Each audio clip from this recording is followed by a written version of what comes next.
আজ যে আমি আর বিক্রম ভাই মিললে হানিফ ভাইয়ের মুরকা বানামু, হে মুরকা দিয়ে আবার চাপ বানায় খামু। আমি আসলে মজা করতেছি, হানিফ ভাইরে আমরা দুটা মিলে ধরছি আজ যে চাপ খাওয়ান। কতদিন হয়ে গেছে আমরা কিছু খাবার না, দোকানদার আবার সালাক আছে, আমরা দেখে চাপ বাজাবাজি শুরু করে দিই। আমি আবার কনফিউজড হয়ে গেলাম চাপ খামু নাকি নুডলস খামু। যেহেতু চাপ আমার বেশি প্রিয় সেহেতু চাপে খাইতে হইব। দোকানদার কাকে একদম লাল লাল করে বাজ্যা দিছে রে। কি তো যার বিয়ে তার খবর নাই, ফারাবসি গোল্লা উড়ায়। যে জায়গাতে আমরা খাইয়া দুঃখ লাগানোর কথা সেই জায়গাতে আমনে দুঃখ লাইতেছেন। বিক্রমের কাহিনী এটা তো বুঝলাম না, এবারে তো হুয়াইও হয়ে খায় আবার আমারে কয় মজা হইছে রে।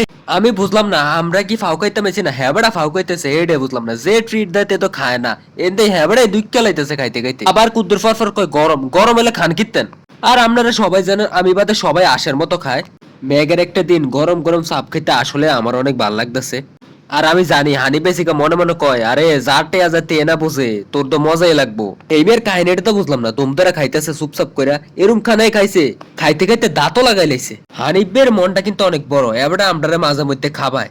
সবার মন আবার এত বড় হয় না, বড় মন রাহনে লেগে মাসে 4-5 বার করে ট্রিট দেওয়ার লাগে।